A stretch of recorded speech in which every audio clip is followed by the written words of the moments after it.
Hello, my darlings, and welcome back to my channel. For those of you who are new here, my name is Ash, and this is the place where you and I get to journey and figure out this messy thing called life together. So pull up a cozy seat and get something hot to drink because we have a good one in store today. So recently I met with a really good girlfriend of mine, and she had been offered this really stellar position, she was qualified 100% to do it. She'd actually gone to school for it, but she really wasn't sure if she should step into it because it was so different than anything she had ever done before.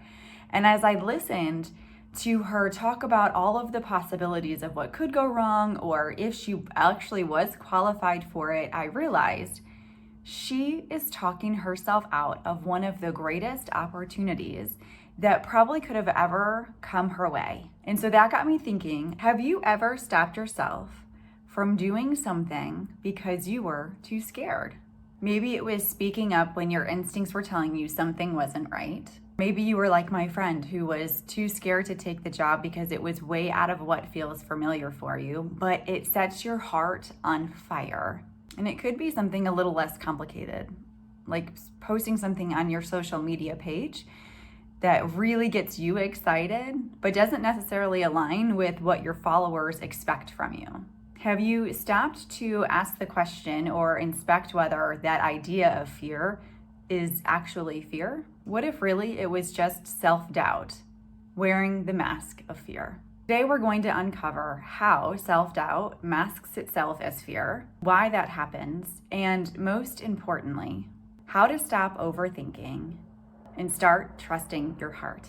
Let's begin by breaking this all down. Fear is that gut level reaction to something truly risky, like the possibility of danger or legitimate harm. It's your brain's way of protecting you. And typically, this fear can be mitigated if we simply asked someone else for help. But self-doubt, that's a bit quieter. It's that nagging little voice that questions whether you're good enough, smart enough, or even capable. And the tricky part is, self-doubt loves to put on and wear around fear's little black dress and whisper things like, "This is a dumb idea, and it's never going to work out for me. No one is going to believe or support me. And I'm not ready until I've done XYZ thing." And this is self-doubt because it's not fear of the unknown that we bump up against. It's the fear that you can't handle the unknown. So when we're in a tricky situation, how is it that we can tell the difference between whether it's self-doubt or whether it's fear? Here's one simple trick. Fear usually has a specific cause. I'm afraid of falling off of this rock as I'm climbing it. That's fear. Self-doubt, on the other hand, is a little bit more vague. It's more about you than the situation. It's saying, I'm scared that I can't actually climb this rock, that I don't have the capability. I take a minute and I pause and I ask myself, is this about the actual situation, or is it about how I'm presenting myself and showing up in the situation? Is it about me or is it about it? And 9 times out of 10, it's self-doubt. We are far more capable of doing things than we give ourselves credit for. And that's okay, because part of this journey together is gaining that strength and that confidence to understand what we are capable of. Fear and self-doubt naturally feel identical because they are both ways of protecting ourselves. But fear is more primal.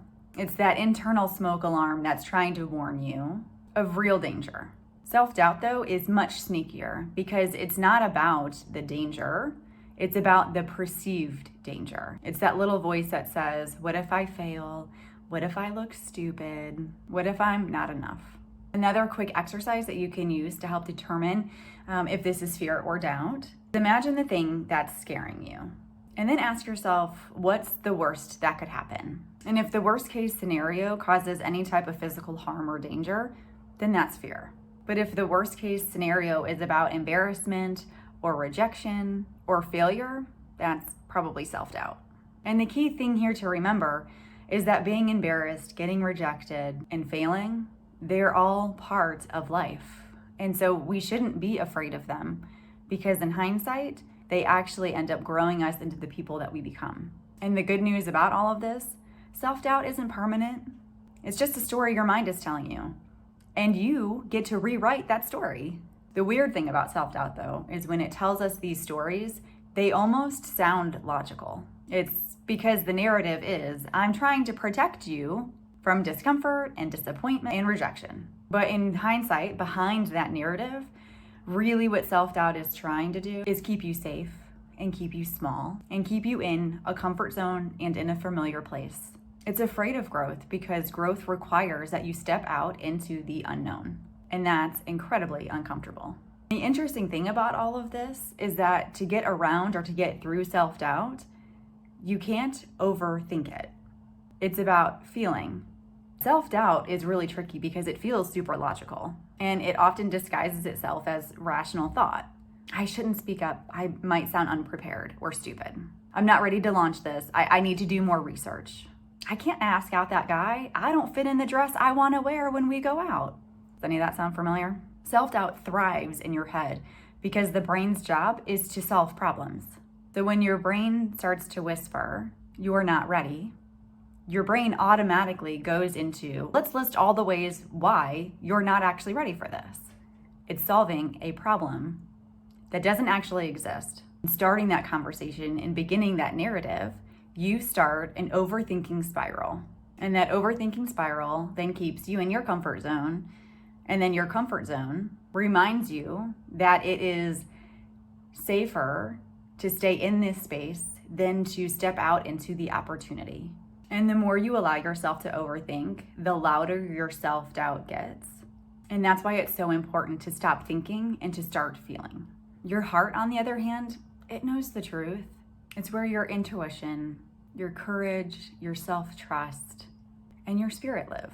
Let me ask you this. When you're in the space of overthinking, do you ever feel empowered? Probably not. I know for me, when I overthink, it feels heavy. It feels daunting. It's like carrying around a backpack full of those pet rocks that were really cool in the 80s. Sorry for all my pet rock lovers out there. Let's switch gears for a minute. Let's think about a time when you followed your intuition, when your gut said, let's step out and do this. When you made the decision that just felt right. How was that for you? I bet it felt a little freeing and a little bit light, and it gave you all the warm and fuzzies, didn't it? That's the difference between your head and your heart. Your head loves to analyze and to think things through. Your heart just already knows. And when you drop out of your head and nestle into the space in your heart, you're stepping into a place of trust. Trust in your ability to figure things out and trust in the process, even if it gets messy.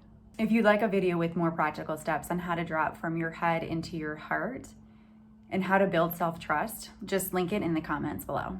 One of my favorite things to do is to build self-trust, because the more self-trust you have, the more you'll naturally know when a decision is good or isn't good for you. As you build self-trust, it becomes easier and easier and easier to make decisions or to step into or back away from opportunities, because when you trust your heart, you're not ignoring your fears.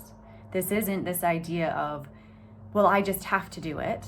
You're just choosing to focus on your inner wisdom instead of your inner critic. So the next time you're in self-doubt, remember this. Your heart does not deal in limits and limitations.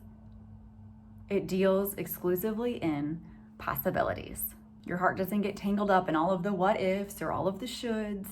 It doesn't have any time for that nonsense. It's too busy trying to give and trying to receive love. And it's actively pursuing every minute of the day opportunities to love and to be loved endlessly. And this doesn't mean that the journey is going to be easy. This isn't Disney.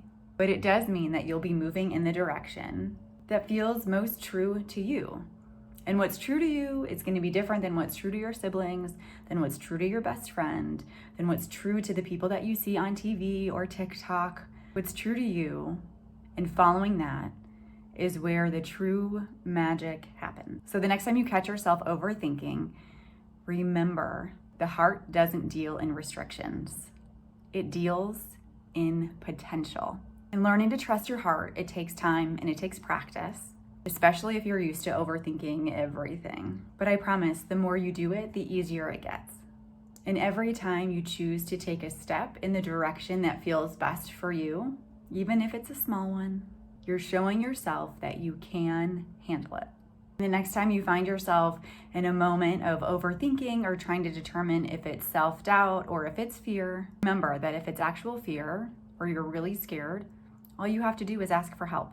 And that can be help from those who are around you, or it can be help from the divine entities that you believe in or call out to. But if it's doubt, don't try to think your way out of it.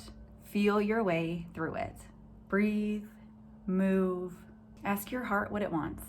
And most importantly, take a small step forward, no matter how imperfect it feels. Your heart already knows the way. Just trust it. If any of this resonated with you, give yourself a little hug for sticking around and showing up for yourself.